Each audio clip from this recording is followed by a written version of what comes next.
It is known that we always read Parshas Bamidbor Sinai before Shavuos.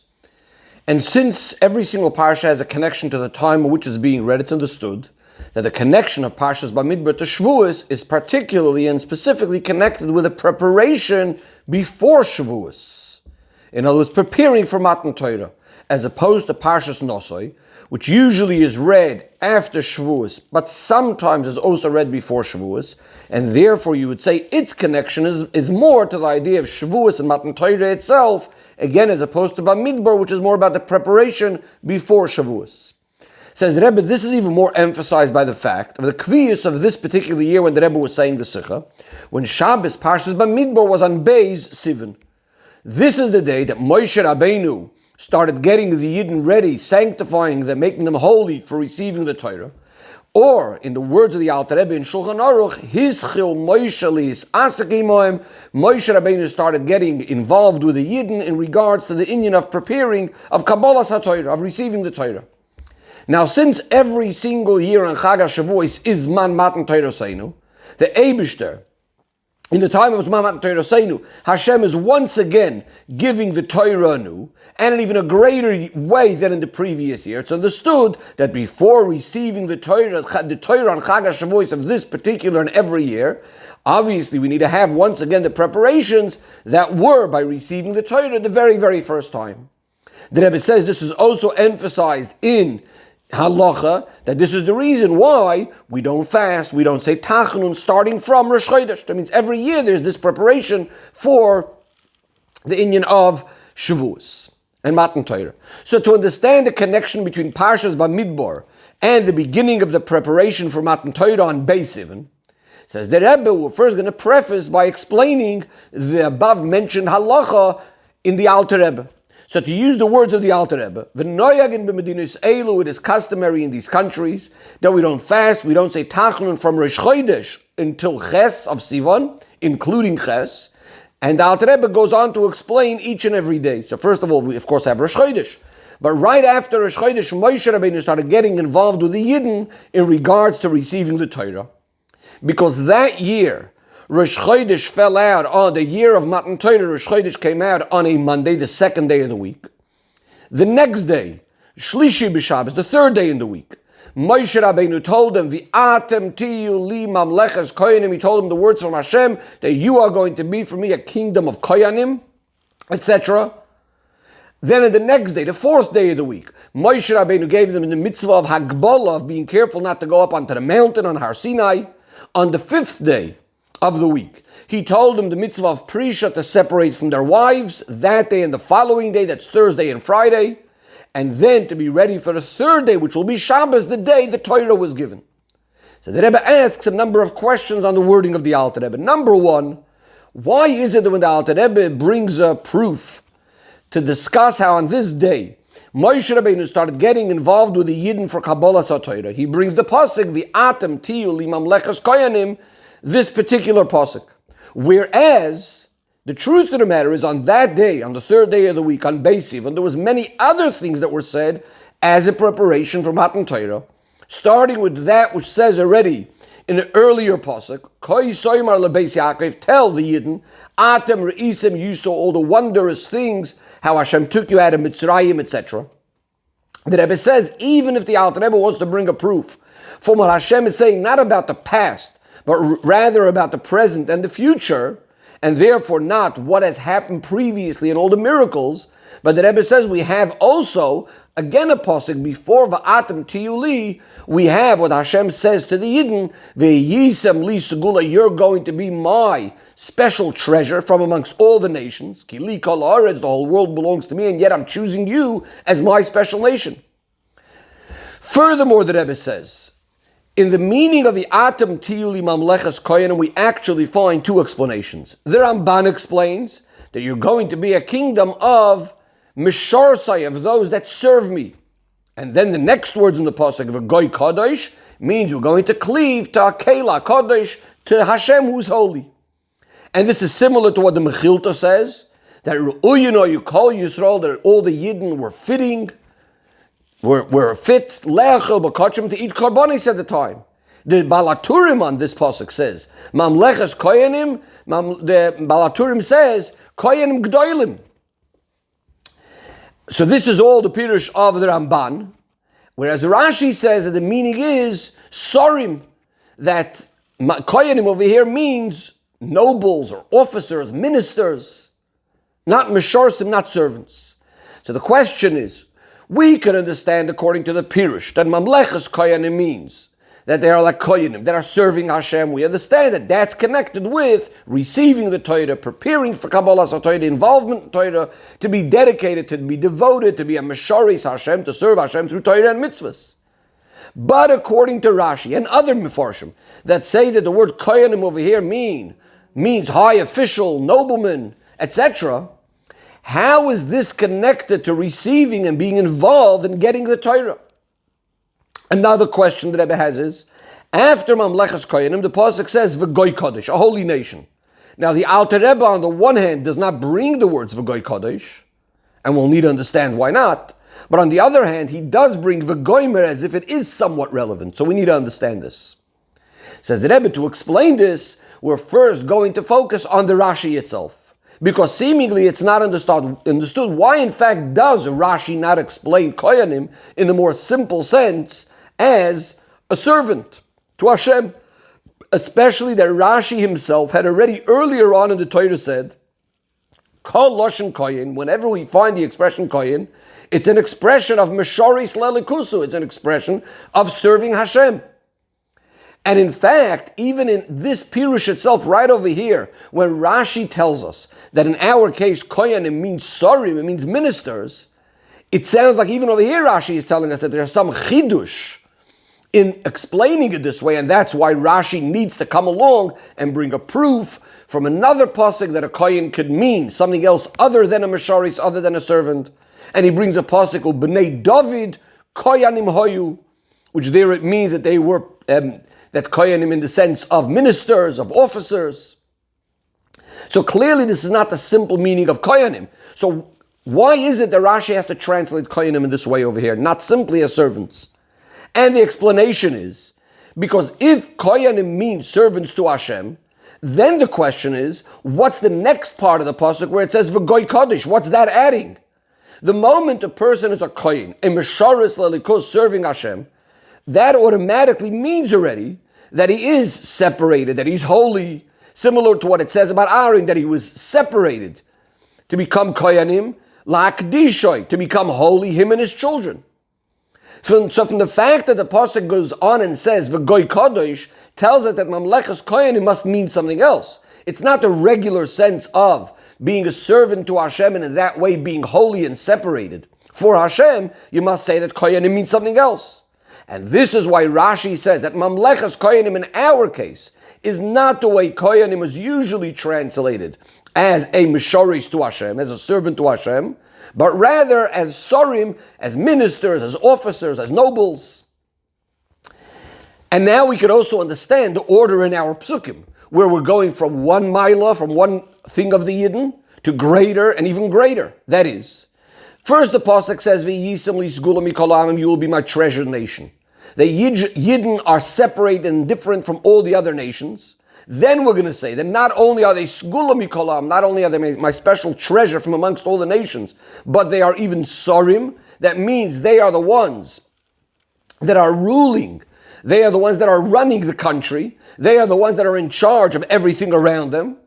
And finally, V'goy Kodesh means that they're so removed, so elevated from all weekday and mundane things, and from all the things around them, from the whole world, that they are Goy Kodesh, they're completely holy to Hashem, similar to the idea of a Kohen. In the simple sense of a Kohen, of a servant to Hashem, not Kohenim as we're translating over here, which are officers. What are these three ideas? B'pnimius and avodas Adam. What are these three levels? So the first level, v'yisem lizgula mikol ha'amim, number one, is the idea that Hashem chose us. Hashem chose the Bnei Yisrael at Matan Torah, and as we know that the real idea of choice is coming completely because of the one who chooses. It's not necessarily coming with any sort of advantage, quality, because of the thing that's being chosen, because that wouldn't be real free choice. The fact that Hashem chooses the Yidden is connected with a level which we call kachashecha ka'oira, that compared to Hashem, dark, light is all exactly the same thing. Especially as far as receiving that hashpah, or even higher than that. In other words, we're speaking about a level that of Hashem that's completely beyond it all. So the fact that there's any difference between Yidden and Goyim at this level, that's not the main reason why Hashem is choosing the Yidden. To quote Rashi himself, that V'loi soimru, don't think that you're the only ones around as if I have nobody else, but rather, I am choosing you. In other words, that because Hashem is choosing us, that's why the Goyim are not considered as anything, and your love is especially noticeable. So that's number one. It's not coming because of the avoid of the Yidden, it's coming purely because Hashem chose us. That's V'yisim Lizgula. Then comes level number two, when we start speaking about the avoid of Bnei Yisrael, and this itself can now be divided into two parts. There is the avoid when we deal with the mundane, with the regular weekday things of the world, and we do them l'shem shamayim, for the sake of Hashem, or even more so b'chol drachecha de'eyu, to get to know Hashem through every single gashmizik thing that we're involved in. And then we have the avodah of learning Torah and doing mitzvahs. So the Rebbe is now about to explain that these two avodas of divrei harishus, or Torah and mitzvahs, are going to be similar to the two levels of mamleches koyanim or goy kadosh. And the Rebbe explains, when we speak about koyanim in the sense of being servants to Hashem, as is usually explained, and in our pasuk, that's the one that's going to be called goy kadosh, in other words, completely holy to Hashem. And then we have the level of mamleches koyanim, or in our pasuk, which we translate as sarim, as nobles, as officers. These are going to be the two levels that we just spoke about. How is that? When a yid is involved in matters of kedusha, limudat Torah, kiyum mitzvos, so then it's in a way that he's completely removed from the weekday mundane things of the world. He's like a kohen that's standing in front of Hashem to serve Hashem, completely removed from all worldly matters. Hashem hu nachalosei, Hashem is his heritage. Their whole essence is only to stand in front of Hashem, to serve Hashem. That's the level that Yidden are called by with the name of Goy Kodesh. In other words, they are serving Hashem, they are a Goy Kodesh, they're a holy nation, cleaving to Kel Kodesh, and that happens through Torah and mitzvahs. On the other hand, the avodah of working with the mundane, of Kol Ma'asechi L'Shem Shamayim B'chol Drachecha De'eyu, since these are the actions of the person, Ma'asecha, and Drachecha, the ways of the person. So these are matters, divrei arishus, mundane things, worldly things, but that are being done l'shem shamayim. It is for this avodah that Yidden are called koyanim in the sense of sorim, of officers, of ministers, which represents the idea that the Yid is ruling and controlling the things of the world around him, and therefore it does mean that he does have some sort of connection to the world. So that's the avodah of mamleches koyanim. This avodah is not in a way where you're removing yourself from the world, but rather mainly it is controlling the world, running the world, utilizing the matters of the world l'shem shamayim, to the extent that it's felt inside of them elikus b'chol drachecha de'eyu. In other words, we're refining and elevating the world itself to become something holy, to become a keli to elikus. So, till now the Rebbe explained Mamleches Koyanim and Goy Kadosh. Again, Mamleches Koyanim being more the one that's dealing with the world, Goy Kadosh being the one where it's directly Torah and mitzvahs. The Rebbe now says, that was in a general way speaking. Really, more specifically, we could say that even when a Yid is involved in mitzvahs, there's also these two ideas. On the one hand, when a Yid is learning Torah pure and doing mitzvahs purely to cleave to Hashem, because we know that the only way to really connect to Hashem is only when we're doing the Torah and mitzvahs, which the 248 mitzvahs are considered like the 248 limbs of the king Kavayachol. That means he's learning Torah and Kiyum and mitzvahs to be a Misharis Hashem. He's just serving Hashem that's completely removed, separated, holy from the world, and that's the Goy Kodesh element. But on the other hand, there's that also the kind of involvement of Torah and mitzvahs in order to impact our guf and our nefesh habahamis and the world around us, to make the world a dira for Hashem betachtoinim. And this would be the mamleches koyanim element. Says the Rebbe, now we can understand in a deeper way, al pi chassidus, the Yener Shel Torah, what Rashi tells us. Why Rashi explains mamleches koyanim as sorim, as officers, rather than the way he usually explains it as misharsei Hashem. And the Rebbe explains, we know that the Gemara tells us in regards to the sugya of Matan Torah, that when Moshe Rabbeinu went up to heaven to get the Torah, the Malachi Ashara said to Hashem, Ribono Shel Olam, what is this human being doing amongst us? Hashem says to them, he came to get the Torah, and they start saying that this precious treasure that Hashem has, you want to give it to the human beings. Why should you even mention or remember the people? To give you glory, give your glory, the Torah al Hashemayim, to the heavens, to the Malachim. Hashem says to Moshe Rabbeinu to respond to the Malachim, and Moshe Rabbeinu says, Ribono shel olam, this Torah that you're about to give me, what does it say in it? And of course it says in it, Anoichi Hashem Elokecha asher yitzisicha me'eretz Mitzrayim. Moshe Rabbeinu turns to the Malachim and says, did you go down to the Mitzrayim? Were you slaves to Paroi? Why should you get the Torah? Then he continues going through the Aseres HaTibros. What else does it say in it? Lo yeh lecha elikim acherim. Not to have idols. So he turns to the Malachim and says, do you live amongst nations that are idol worshippers? And so too Moshe Rabbeinu goes through and answers the Malachim regarding the other Dibros. He says to them, do you do work? Do you need to rest on Shabbos? Do you do business where you're taking oaths? And you shouldn't swear in Hashem's name in vain, etc. For Kibud Avayim, he says, do you have a father and a mother?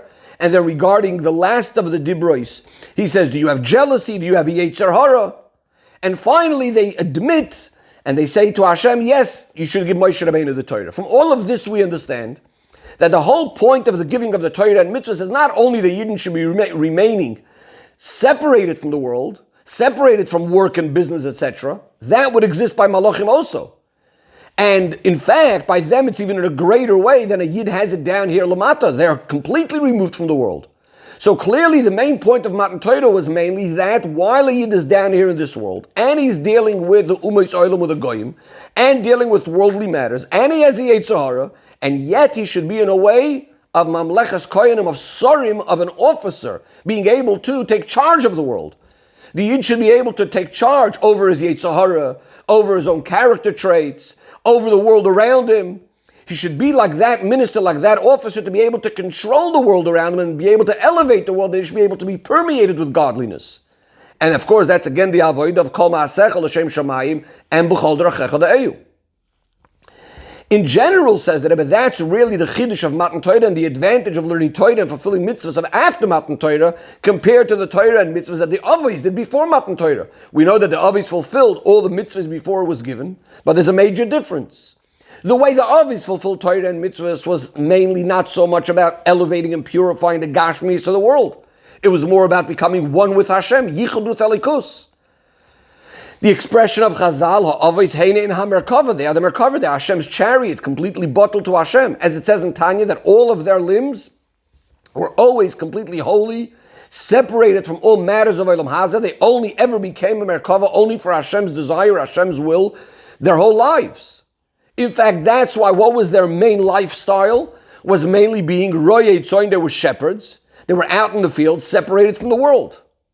But again, the point of Matan Torah was getting involved with the world. Says the Rebbe, this is why Rashi says that when Hashem speaks about the avodah of Yidden in connection to Matan Torah, the first thing we speak about is this level called Sorim. In other words, first we're going to deal with it. We need to deal with the world. Take charge of the world around us. Only then we'll also come to also a level of a state of Goy Kadosh, which is a holiness, which is beyond the world, etc. Says the Rebbe, now let's go back to the Alter Rebbe in Shulchan Aruch. Now we can understand why the Alter Rebbe in Shulchan Aruch, when he speaks about Moshe Rabbeinu starting to get involved with the Yidden and Kabbalah Satoira right after Rosh Chodesh, what does he bring? Which pasuk? He says, B'shlishi b'Shabbos, on the third day of the week, he says to them, V'atem til imamlechas koyanim. He doesn't mention V'goy Kodesh, he only hints it with a V'goymer, to emphasize this idea that V'atem til imamlechas koyanim, that here we're speaking about a whole different category in Avodah, different to V'goy Kodesh. V'goy Kodesh is already going to be a second level, as a continuation, as a completion to the previous level. And the main point of Kabbalah Satoid is first of all going to be this idea of Mamlechas Koyanim. And this is why the first involvement of Moshe, as the Alter Rebbe puts it, his Chil Moshe, what does Moshe going to start with them in regards to Kabbalah Satoira? He says to them, Va'atem tili mamlechas koyanim, that the main point of Kabbalah Satoira is this avodah, of taking charge of the world, changing the world, which is in these words, Va'atem tili mamlechas koyanim, which we explained as meaning, being like a sar, like an officer in charge of the world around you. Then there's the level of a Goy Kodesh, which the Alter Rebbe hints with of a Goymer. So this is, of course, going to be achieved And this is going to sort of complete after Mamlechas Koyanim. You come now to a higher level to be holy, etc. Says the Rebbe, now we could go back, once we understand what Beis Sivan is, this point of Atam Tili Mamlechas Koyanim, we can now understand the connection to Parshas Bamidbor. The idea of the Parsha is, of course, the counting of Bnei Yisrael. In fact, the whole Sefer is called, in the Gemara it's referred to as Chumash HaPikudim, the Sefer of countings. More specifically, in our Parsha, it discusses 3 separate counts. In the beginning of the Parsha, it speaks about the counting of all Bnei Yisrael besides for the Leviim. As the Pasuk says, Achas Mate Levi, that Shevet Levi you shouldn't count amongst the Bnei Yisrael. Then we have in the Parsha the counting of Shevet Levi being counted on their own, and all of those from 1 month and older are counted. Finally, by the end of the Parsha, it says, Nasei Yisroish Bnei Kahas, you should count the family of Bnei Kahas from amongst the Bnei Levi, count them separately. All of those from 30 years old and older, count those that are fitting to do the work in carrying the various things of the Mishkan. Says the Rebbe, these 3 counts are similar to the 3 ideas that we spoke about. There's the V'yisem Lisgula Mikol Amim, there's the Atem Tili Mamlechas Koyanim, and there's the idea of a Goy Kodesh. How does this work? So the Rebbe brings from the Shalah. We know that when when Yidden were counted, they now became what's called in halacha, davar shebeminyan. We know that in halacha there are certain things that can be nullified, but something that's counted can never be bottled, can never be nullified.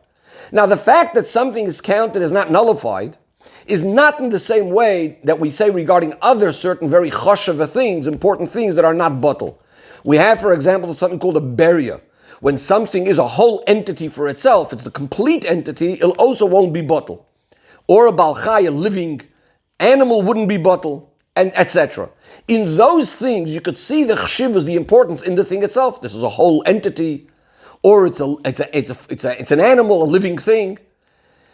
So there you could see clearly what's unique, what's special about it, how it's different to other things.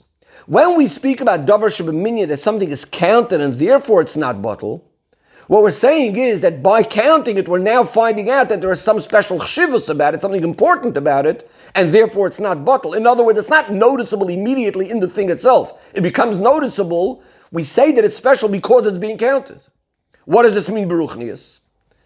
The counting by the Yidden represents a level in Yidden that level that where Bechitzoinius, you don't necessarily see so easily how the Yidden are different to the Goyim. So we're saying they're being counted and they're not being bottled. Why? Because Hashem chose them. Because Hashem counted them. That's how we know that they are special. This is similar to the concept that we spoke before about V'hiyisim Lisgula Mikol Amim Ki Li Kol Haaretz. What does that mean? Hashem says, although I have the whole world and I have many other nations along with you, yet Yidden are separate. Why? Because Hashem chose the Yidden. And that's why they are not going to be nullified compared to the other nations. In other words, that's being revealed only because Hashem is counting them. That's how we see that there's a special chavivus, and now it's noticeable. As Rashi says in the beginning of the parsha, mitoichi basan, because Hashem cherishes us, because Hashem loves us, He keeps us counting us the whole time. Or as he says in the beginning of Parsha Shmois, He counts us loidiachi basan, to notify how much He loves us. Then comes the second level, where the pasuk speaks about Achmate Levi, that Shevet Levi you shouldn't count amongst the Bnei Yisrael, because their counting is going to be in some way how they are in fact unique and separate, and therefore they are not bottled. In other words, it's not only about the fact that they're no different to anybody else, and just by counting them, that's why they're not bottled, but rather, in this case, there is something special about them. They're going to be appointed. Va'ata hafkedes halavim.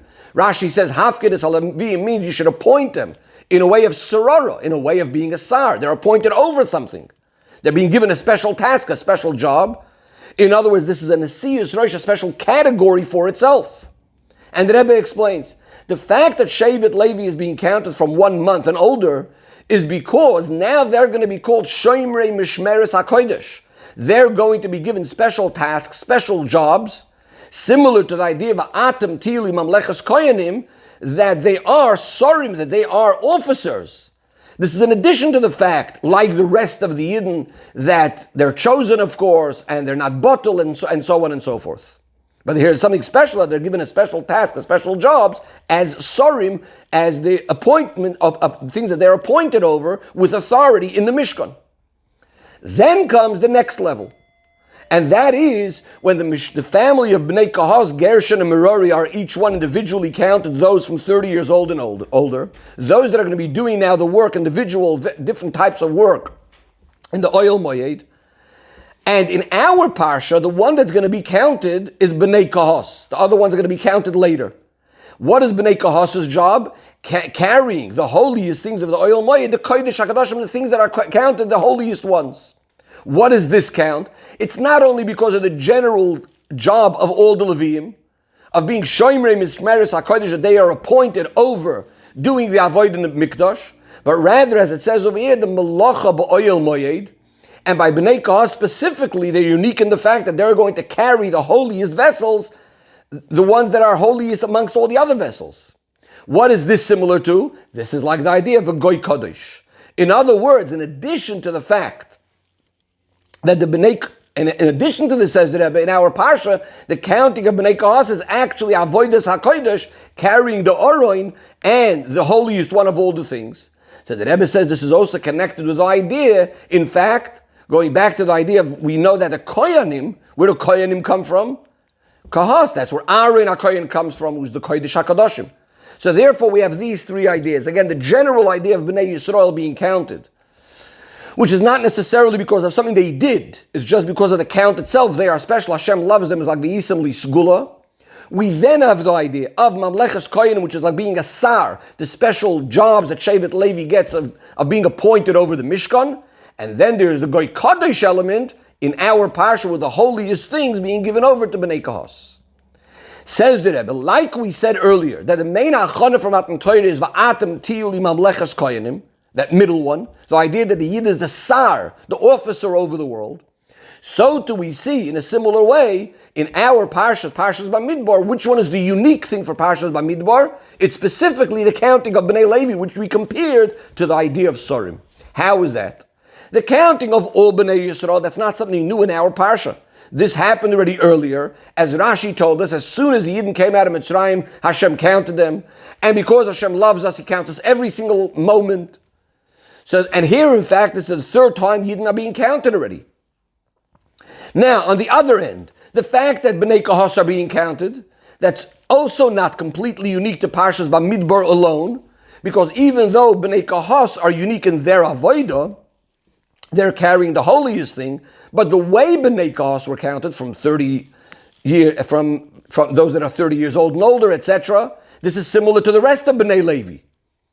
And even the way the avodah Bnei Kahas did, that they carried certain things of the Mishkan, we find that by Bnei Gershon as well.